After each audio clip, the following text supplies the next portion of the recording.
बहुत बहुत धन्यवाद। सबसे पहले सामाजिक अधिकार संवाद इस कार्यक्रम के आयोजनकर्ताओं को दिल से धन्यवाद देता हूं। और ये फुलपरास की धरती समाजवादियों का घर रहा है। कर्पूरी ठाकुर जी की कर्म भूमि है और आज कर्पूरी ठाकुर जी के कर्म भूमि पर आदरणीय राहुल गांधी जी आए हैं। मैं आप सब लोगों की तरफ से सबसे पहले इनका स्वागत और अभिनंदन करता हूं। दीपांकर जी, मुकेश साहनी जी, हमारे बड़े भाई वेणुगोपाल जी, मनोज झा जी, संजय यादव जी, राजेश राम जी, सभी मंच पे सम्मानित हमारे नेता पदाधिकारी और दूर दराज से फुलपरास से आए हुए ही नहीं बल्कि पूरे मधुबनी जिला से आए हुए आप सब लोगों का तेजस्वी आप सब लोगों को सलाम प्रणाम आदाब करता है, आप लोगों का स्वागत करता है। देखिए, ज्यादा कुछ कहना नहीं है, पूर्व में वक्ताओं ने सारी बात जो है विस्तार से बता दी है। हमारा यात्रा किस मकसद से चल रहा है वो आप भी जानते हैं। लोहिया जी कहते थे और लालू जी भी कहते हैं उसको, वोट का राज मतलब छोट का राज। और ये भाजपा के लोग, एनडीए के लोग मिल करके आप लोगों का अधिकार ही नहीं बल्कि आप लोगों के अस्तित्व को मिटाना चाहते हैं। और हम सब लोगों को इस लड़ाई में एकजुट होकर के अपने अपने मत का, अपने अपने वोट का रक्षा ही नहीं करना बल्कि ये बेईमान जो लोग सरकार में बैठे हैं इनको उठा के हम लोगों को फेंकने का काम करना है। सत्ता पलट करना है कि नहीं करना है? तो उससे पहले तो आपको अपनी वोट की रक्षा करनी पड़ेगी, नहीं तो और राज्यों जैसे ये बेईमान जो है वोट की चोरी करते रहेंगे और राज करते रहेंगे। इसलिए हम लोग बोलते हैं, तख्त बदल दो, ताज बदल दो, बेईमानों का राज बदल दो। तो देखिए, कुछ दिन पहले ही हम यहाँ आए थे, कर्पूरी जी का जयंती हम लोगों ने मनाया था, उस पर सारी बातें कहे थे हम लोग। लेकिन एक दो पॉइंट जो है हम चाहेंगे आपको याद दिला दें। हम लोगों की कर्पूरी जी ने सबसे पहली बार जो है आरक्षण दिया, उसके बाद लालू जी की सरकार बनी, लालू जी ने सामाजिक न्याय कर्पूरी जी के काम को जो है आगे बढ़ाकर आरक्षण बढ़ाया। राबड़ी देवी जी की सरकार बनी, उससे ज्यादा आरक्षण बढ़ाया। और जब हम लोगों की 17 महीने की महागठबंधन की सरकार बनी तो सबसे ज्यादा आरक्षण हम लोगों ने दिया और 65% आरक्षण हम लोगों ने बढ़ाया, टोटल 75% EWS को मिला करके। हम लोग जानते थे ये भाजपा वाले आरक्षण चोर हैं, आरक्षण चोर, वोट चोर तो है ही, ये लोग आरक्षण चोर भी हैं। सरकार चाचा जी पलट गए, हमारे हाईजैक हो गए उधर, अब उनसे बिहार संभलने वाला नहीं है। अब दिल्ली से मोदी जी, अमित शाह जी सरकार चला रहे हैं, लेकिन इस उम्र में हमको उनकी फिक्र होती है। लेकिन एक बात तय है कि अब वो बिहार चलाने योग्य अब नहीं रह गए। रह गए क्या? तो आप लोग समझो कौन चला रहा है सरकार? भाजपा, आरएसएस। अब आप लोगों को तय करना है कि नेहरू जी, बीपी मंडल जी, कर्पूरी जी, अंबेडकर जी की धारा एक तरफ है और दूसरी धारा गोवलकर और गोडसे की है। आप लोग कौन से धारा को चुनने का काम कीजिएगा? कैसी सरकार चाहिए ये आप लोगों को तय करना है। ये भाजपा वाले लोग आरक्षण चोर, हम लोगों ने जो आरक्षण बढ़ाया था इसको खत्म कर दिया। हम लोग कहते रह गए चीख चीख के, अनुसूची 9 में डालिए।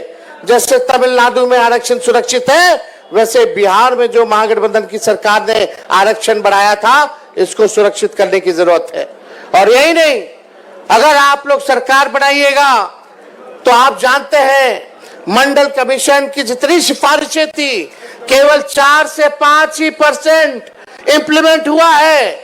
हमारी सरकार बनेगी, इंडिया की सरकार बनेगी, तो आप समझिए सारी सिफारिशों को हम लोग जो है लागू कराने का काम करेंगे और सबको जो है अधिकार देने का काम किया जाएगा। तो ज्यादा कुछ ना कहते हुए आगे यात्रा में भी हम सब लोगों को जाना है और राहुल गांधी जी को भी आपके समक्ष जो है बात रखनी है। लेकिन एक बार बताइए, आरक्षण चोर कौन है? जोर से बोलिए। और वोट चोर? अब इन लोगों को हिसाब किताब बता देना है। 2 लोग गुजरात से तय करेंगे कि बिहारी का कौन कौन बिहारी वोटर होगा। हम बिहार के लोग हैं, हम लोगों को चूना लगाएगा तो हम लोग खैनिये में चूना रगड़ देते हैं और चूना को ठोक करके उड़ा देते हैं। चलने वाला नहीं है, एक बिहारी सब पर भारी। तो आप सब लोग वादा कीजिए, पूरे इंडिया गठबंधन मजबूती के साथ चुनाव लड़ेगा। जो भी साथी चुनाव लड़ेंगे, आपको कैंडिडेट नहीं देखना है, आपको संविधान और लोकतंत्र को देखना है। राहुल जी और लालू जी को आप लोग देख करके वोट देने का काम कीजिए। इन्हीं चंद शब्दों के साथ आप सब लोगों को दिल से धन्यवाद, बहुत बहुत धन्यवाद। जय हिंद, जय बिहार। धन्यवाद तेजस्वी भाई।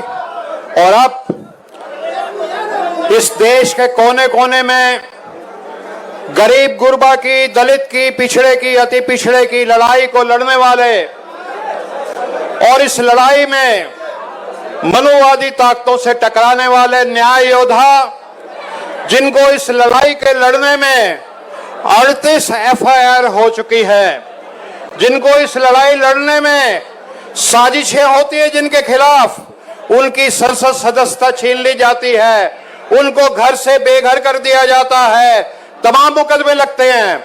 अभी पिछले दिनों बिहार में आए थे, राहुल जी चाहते थे कि दरभंगा के जो दलित छात्र हैं मैं उनसे मिलूं, लेकिन इस सरकार ने, जो RSS की सरकार है, उसने इस बात को अपराध माना, गुनाह माना और इस बात पे राहुल जी के ऊपर एक FIR और कर दी। तो साथियों, हजारों साल नरगिस अपनी बेनूरी पे रोती है, बड़ी मुश्किल से होता है चमन में दीदावर पैदा। आज हमारे बीच में वो शख्स जो आपके बीच में न्याय योद्धा की तरह लड़ रहा है और हम सबको बब्बर शेर बना दिया है, मैं आमंत्रित करता हूं न्याय योद्धा राहुल गांधी जी को।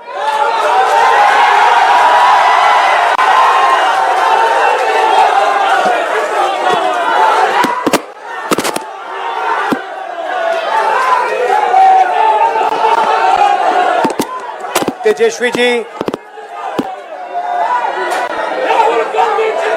भट्टाचार्य जी,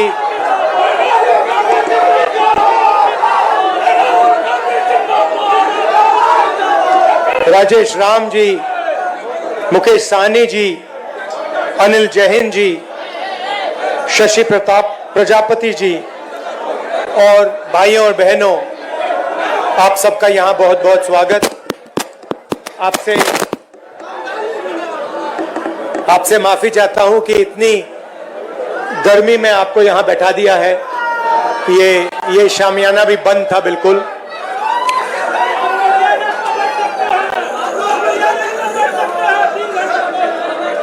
कुछ साल पहले अमित शाह ने बयान दिया, एक बार नहीं अनेक बार, कि अब बीजेपी की सरकार 40-50 साल चलेगी। हाँ, और मैं सोच रहा था कि यह व्यक्ति कैसे कह सकता है, इसको कैसे मालूम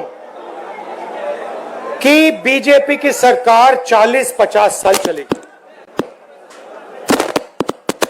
हम सब राजनेता हैं, जनता क्या करेगी, जनता के दिल में क्या होता है, जनता ही जानती है। तो ऐसा बयान देना कि अब हमारी सरकार 40-50 साल चलेगी, यह अजीब सा बयान है। और उस टाइम मैंने सोचा था कि इसको कैसे मालूम कि 40-50 साल के लिए सरकार चलेगी। और अब सच्चाई पूरे देश के सामने आ गई है। वो ये बात इसलिए कह सकते हैं कि वो वोट चोरी करते हैं, और ये चोरी इन्होंने अभी नहीं चालू की। मैं आपको बता रहा हूं, एक दिन ये आएगा बाहर। ये चोरी सालों से हो रही है। ये चोरी गुजरात में पहले शुरू हुई, उसके बाद 2014 में नेशनल लेवल पे आई, उसके बाद चुन चुनकर ये लोग स्टेट जीतते हैं और हरवाते हैं। और ये बात मैं नहीं कहता था क्योंकि मेरे पास सबूत नहीं था, क्योंकि मैं आमतौर से ऐसे मंच पर मैं झूठ नहीं बोलता हूं। मैं वही बोलता हूं जो सच है, जिसके बारे में मुझे पूरी जानकारी है। इसलिए मैंने बहुत सालों, मुझे लगा और आप सबको भी लगा, मुझे लगा कि कुछ ना कुछ गड़बड़ है। मगर हम जिम्मेदार राजनेता हैं, तो मैंने कहा जिस दिन तक सबूत नहीं मिलेगा उस दिन तक मैं खुलकर नहीं कहूंगा कि वोट चोरी हो रही है। और फिर क्या होता है, महाराष्ट्र और हरियाणा के चुनाव आते हैं, सबसे पहले डेट बदल देते हैं, चुनाव की डेट बदल देते हैं। जो इलेक्शन कमीशन को चुनने का तरीका है, मैं मोदी जी के साथ बैठा हूं, मैं आपको बताता हूं चुनने का क्या तरीका है। चुनने का तरीका है, प्रधानमंत्री डिसाइड करता है इलेक्शन कमिश्नर कौन बनेगा। वहां पे विपक्ष के नेता को बैठा देते हैं, वो सीधा कहते हैं भैया हमें लग रहा है कि इस आदमी को बनना चाहिए, विपक्ष का नेता रोक नहीं सकता। फिर 2023 में, भैया शांत हो जाए, 2023 में बीजेपी ने एक नया कानून बनाया। क्या था कि इलेक्शन कमिश्नर पर कोई केस नहीं लगाया जा सकता है। आप सोचिए, हिंदुस्तान के सब नागरिक पर केस लगाया जा सकता है। आप कुछ गलत करो, पुलिस आ जाएगी, एफआईआर हो जाएगा। 2023 तक इलेक्शन कमीशन और इलेक्शन कमिश्नर पर केस किया जा सकता था। 2023 में छुपे बीजेपी ने कानून बदला। नया कानून कहता है कि इलेक्शन कमिश्नर पर कोई जुडिशियल कार्रवाई नहीं की जा सकती, कोई केस नहीं लगाया जा सकता। अब आप पूछिए अपने आप से कि यह कानून क्यों बनाया गया? चोरी करवाने के लिए, कि ये लोग बिना डरे चोरी कर पाए। तो महाराष्ट्र में इन्होंने क्या गलती की, ये थोड़ा ज्यादा कर दिया। गलती से ये डरे हुए थे, तो इन्होंने कहा कि भैया महाराष्ट्र का चुनाव है, हरियाणा का चुनाव है, इसको जीतना है। इन्होंने चोरी थोड़ी ज्यादा कर दी, हमने पकड़ ली।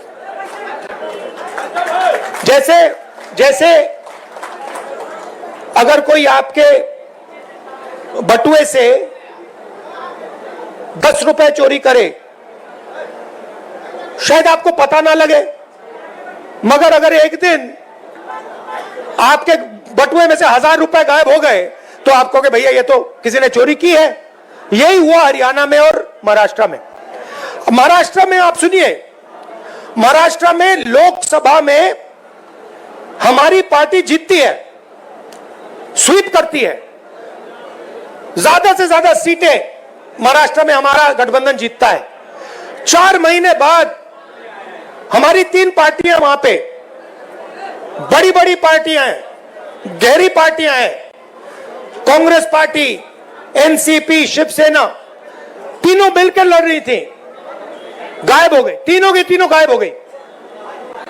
मतलब हमें 15 सीट मिल रही है, शिवसेना को, एनसीपी को मिला, सबको मिला के 25-30 सीटें मिल रही हैं। तो हमने पता लगाना शुरू किया। पता क्या लगा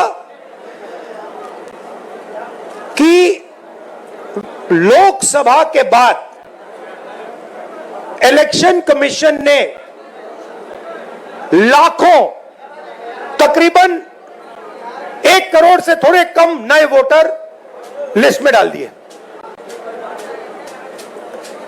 नए वोटर लिस्ट में डाल दिए, और जहां भी नए वोटर आए वहां पे बीजेपी जीती।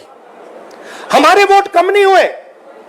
अगर लोकसभा में हमें 100 वोट मिले, विधानसभा में हमें 100 वोट मिले, हमारे वोट कम नहीं होते, बीजेपी के बढ़ते हैं। कहां बढ़ते हैं? जहां नए वोटर आए। और हमने पूछा इलेक्शन कमीशन से कि भैया बताइए ये हैं कौन, ये कहां से आए, इनकी लिस्ट दीजिए हमें। इलेक्शन कमीशन कहता है नहीं देंगे। क्या कर लोगे? हम नहीं देंगे। उसके बाद हमने कहा देखिए वीडियोग्राफी का कानून है, आपने देखा होगा पोलिंग बूथ में वीडियो कैमरा लगे हुए हैं, देखा आपने? हमने कहा चलो लिस्ट नहीं देनी तो वीडियोग्राफी दे दो, हम देखना चाहते हैं कितने लोगों ने वोट किया, कब किया। कहते हम नहीं देंगे। और उसके बाद उन्होंने कानून बदल दिया और कहा कि 45 दिन के अंदर वीडियोग्राफी को रद्द कर दिया जाएगा, डिस्ट्रॉय कर दिया जाएगा। तो महाराष्ट्र में हमने पकड़ लिया इनको, हरियाणा में भी यही किया। फिर मैंने क्या किया, मैंने कांग्रेस पार्टी के हमारे जो लोग हैं उनसे कहा कि एक काम करो, कर्नाटक में एक सीट में जाकर गहराई से देखो हुआ क्या। तो बेंगलोर सेंट्रल सीट हमने चुनी और उसमें एक असेंबली में हमने काम शुरू किया। कागज की लिस्ट थी, 8 फुट कागज के, मतलब इतने बड़े, 200-300 किलो के लिस्टें थी कागज की। उसमें क्या करना है? आपका नाम क्या है? हाँ आपका नाम? हाँ, उसमें क्या करना पड़ा हमें? मोहम्मद अख्तर जी का चेहरा लाखों दूसरे चेहरों से फोटोग्राफ को मिलाना पड़ा। मतलब इनकी फोटो देखी और हर फोटो से मिलानी पड़ी, इनका नाम देखा, हर नाम से मिलाना पड़ा, इनका एड्रेस देखा, हर एड्रेस से मिलाना पड़ा। 6 महीने लगे, 30-40 लोग 16-16 घंटे काम किए। हमें पता लगा कि महादेवपुरा असेंबली में 1 लाख फर्जी वोटर थे। कोई वोटर 4-5 बार उसका नाम आ रहा है, इस बूथ में आ रहा है, इस बूथ में आ रहा है, इस बूथ में आ रहा है, उस बूथ में आ रहा है। छोटा सा घर है, 1 बेडरूम का घर है, उसमें 70-80 लोग रहते हैं। जब हमने आदमी भेजा, भाई पता लगाओ इसमें 70 लोग रहते हैं, कहते भैया यहां तो कोई रहता नहीं है, यहां तो 4 लोग रहने। 1 लाख नए वोटर इन्होंने एक असेंबली में ऐड कर दिए। अब सुनिए, अगर आप उस असेंबली को हटा दो, माधेपुर वो बेंगलोर सेंट्रल में 7 असेंबली हैं, अगर आप उस असेंबली को हटा दो तो 6 की 6 में कांग्रेस पार्टी जीत रही थी। अगर आप वो एक असेंबली जोड़ दो, वो जो 1 लाख वोटर ऐड किए वो सारे के सारे बीजेपी को गए और बीजेपी लोकसभा जीत गई। अब हमने प्रेस कॉन्फ्रेंस की, देश के सामने, दुनिया के सामने, दूध का दूध पानी का पानी हो गया। आप नोट करो, बीजेपी के एक नेता ने आमतौर से हर चीज पे टिप्पणी करते हैं। मेरे प्रेस कॉन्फ्रेंस पे बीजेपी के एक नेता ने बयान नहीं दिया, मोदी जी ने एक शब्द नहीं बोला, अमित शाह ने एक शब्द नहीं बोला। जब चोर को पकड़ा जाता है, चोर बिल्कुल चुप हो जाता है। जब पुलिस वाले उससे पूछते हैं क्या किया, बिल्कुल चुप हो जाता है, कुछ बोलता नहीं हो, क्योंकि जानता है कि भैया पकड़ लिया, फंस गया। तो ये हुआ है। अब वोट का क्या मतलब है? आप कहोगे ठीक है भैया, बीजेपी वोट ले गई, वोट बढ़ा दिए, बिहार में 65 लाख वोट कम कर दिए। अच्छा, इनका तरीका मैं आपको बताता हूं। ये क्या करते हैं, ये 65 लाख वोट कम करेंगे और फिर 65 लाख वोट जोड़ेंगे। ये इनका गेम है। तो अब आप कहो भैया माइक तो ठीक कर दो।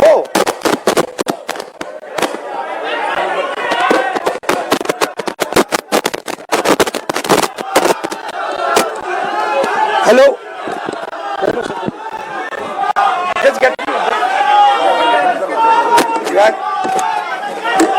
ये भैया कह रहे हैं कि हिल रहा है इसलिए बाइक नहीं चल रहा। भैया ये बिहार की क्या हालत है कि मेज हिल रही है तो बाइक माइक नहीं चल रहा। तो अब आप कहोगे ठीक है भैया, इलेक्शन चोरी कर रहे हैं, तो क्या हुआ? मैं आपको बताता हूं। देखिए, इस संविधान में लिखा है कि हिंदुस्तान के हर नागरिक को एक वोट मिलेगा।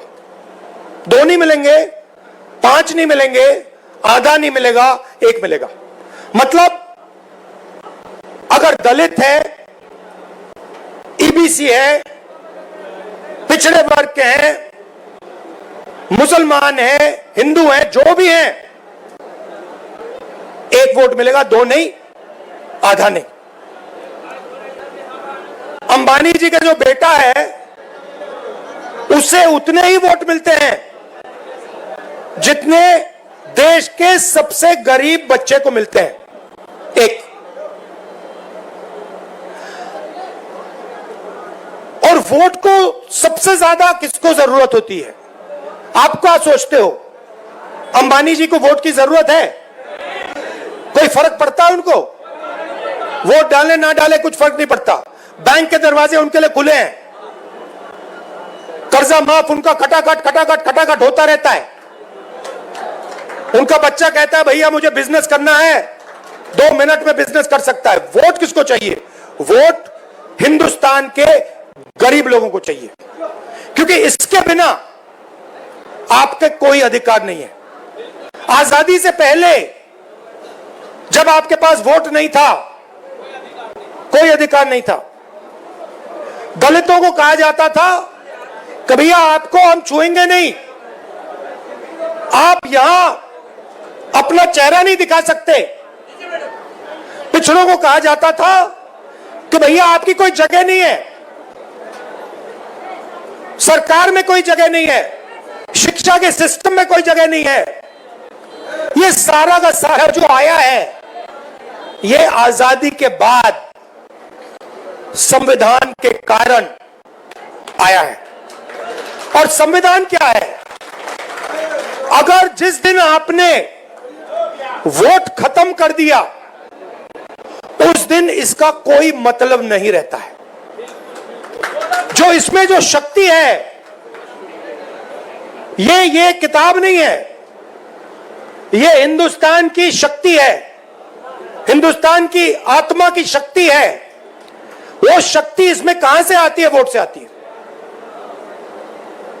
वोट निकाल दिया तो जो भी इसमें लिखा है उसका कोई मतलब नहीं है, क्योंकि शक्ति नहीं है उसमें, पावर ही नहीं है, दम ही नहीं है। दम वोट से आता है। अब मोदी जी ने पहले कहा, याद रखिए, ये जो आरएसएस के लोग हैं,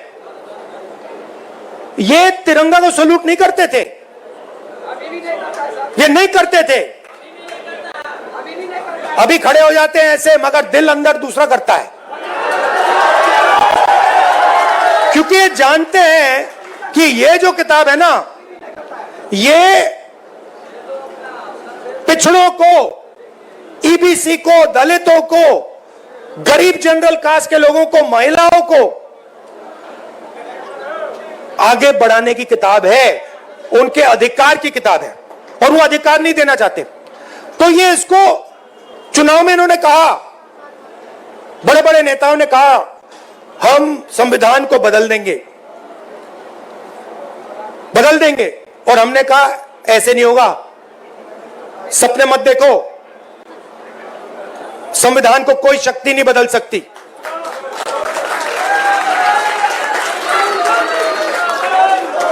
मगर हमें यह नहीं मालूम था, शक था मगर सबूत नहीं था कि ये इसको खत्म करने में लगे हुए हैं, क्योंकि ये वोट चोरी कर रहे हैं। तो हम आके यहां भाषण देंगे, मैं भाषण दे रहा हूं और मैं कहना चाहता हूं जो तेजस्वी जी ने कहा, अंबेडकर जी का सपना, गांधी जी का सपना, कर्पूरी ठाकुर जी का सपना, उसको पूरा करना चाहते हैं, मगर अगर वोट नहीं है उसको कोई मतलब नहीं है। हम यहां जितने भी भाषण करना चाहें, हम कुछ नहीं कर पाएंगे अगर वोट नहीं है।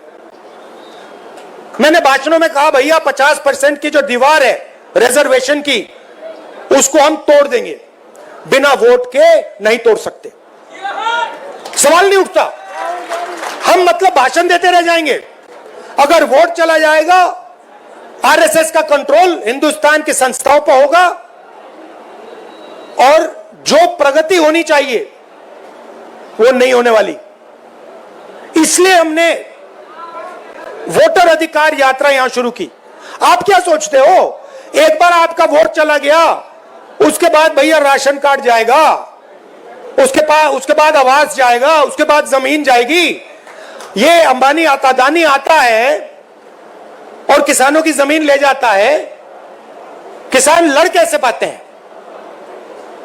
लड़ इसलिए पाते हैं क्योंकि ये है, क्योंकि किसान कहता भैया अगर आपने हमारी जमीन ली तो देखना चुनाव में हम आपको दिखा देंगे। अगर ये चला गया तो किसान कुछ नहीं कर पाएगा, मजदूर कुछ नहीं कर पाएगा, सारा का सारा डर जो है चला जाएगा। मोदी जी आपको टीवी पे दिखते हैं, एक बार चोरी पूरी हो गई वो दिखेंगे भी नहीं, वो अंदर बैठ जाएंगे रेस कोर्स रोड के। वो अलग बात है कि थोड़ी देर बाद बैठना पड़ेगा उनको, क्योंकि इतना गुस्सा है जनता के दिल में। बिहार को देखो, यहां पे आप यात्रा में आओ, देखो क्या हो रहा है। मतलब लाखों लोग आ रहे हैं, कह रहे, बच्चा बच्चा कह रहा है वोट चोर, वोट चोर, वोट चोर। अच्छा, बच्चे को समझ आ गई बात। मेरे पास बच्चे आ रहे हैं, कान में कह रहे हैं वोट चोर, वोट चोर है, वोट चोर, मोदी वोट चोर है, और मीडिया वालों की बात समझ नहीं आ रही। अच्छा, इनसे पूछना, एक बात पूछना इनसे, अभी मीटिंग के बाद इनसे पूछना, भैया एक बात समझाइए, ये जो आपके एंकर हैं, ये जो आपके एडिटर हैं, इनमें ईबीसी, ओबीसी, दलित क्यों नहीं दिखाई देते? ये जो बड़े बड़े रिपोर्टर हैं, ये करते हैं, टॉक शो करते हैं, डिबेट करते हैं, इनसे पूछिए भैया 90% आबादी इसमें है क्यों नहीं? एक आपको ओबीसी नहीं मिलेगा, एक दलित नहीं मिलेगा, एक बैकवर्ड नहीं मिलेगा, नहीं मिलेगा, पूछ लो, एक नहीं मिलेगा। ये भैया आपकी आवाज नहीं है, ये बात याद रखिए, ये नरेंद्र मोदी की आवाज है, इनकी गलती नहीं है बेचारों की।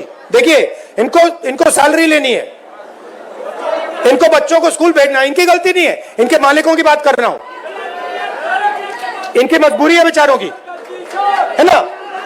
तो देखिए, मैं आपको बताता हूं, मुझ में अजीब सी बात है, जब मैं छोटा सा था तब से जब मैं मन बना लेता हूं ना कि ये करना है, बस गया काम, वो होगा। और मैं बता रहा हूं, मैं मतलब आधा काम नहीं करता हूं। मैंने कहा था कि जमीन अधिग्रहण बिल होगा, आधी कांग्रेस पार्टी खिलाफ खड़ी हो गई थी। मैंने कहा भैया आप करो जो करना है, ये होगा, मैंने करवा दिया। तो मेरा कहना है, एक बात आप लोग समझ लीजिए कि 90% जो लोग हैं, तकरीबन 50% बैकवर्ड कास्ट में आते हैं। उसमें ईबीसी है, ओबीसी है। तकरीबन 15% दलित हैं, उसमें महादलित भी हैं। तकरीबन 15% माइनॉरिटीज हैं। नहीं, बिहार की बात नहीं कर रहा हूं, देश की बात कर रहा हूं। और आदिवासी तकरीबन 9%। सबको जोड़ लो 90% हो जाता है। और मुझे क्या दिख रहा है कि इस देश में 90% को कुछ मिलता ही नहीं है। आप देखते रह जाते हो। तो आने वाले समय में जो 90% है, उसको राजनीति में, हिंदुस्तान के इंस्टीट्यूशंस में, सारी जगह भागीदारी मिलनी होगी। और एक नए तरीके से सोचकर हमें विकास करना पड़ेगा। और मैं आपको सीधा बता देता हूं, जो मैं कहता हूं, जिस प्रकार से मैं साफ कहता हूं, मुझे मतलब मैं झिझकता नहीं हूं। जाति जनगणना, हाँ, जाति जनगणना तो फाउंडेशन है उसका। सबसे पहले जाति जनगणना में दूध का दूध पानी का पानी हो जाएगा।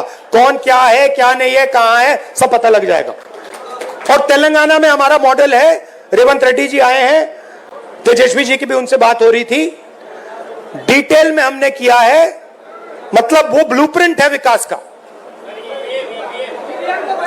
ठीक है, तो एक नए तरीके से हम विकास के बारे में सोचेंगे, जिसमें सब लोगों को लगेगा कि देश हमारा है, देश की संस्थाओं में हमारे भी लोग हैं और मजा आ रहा है।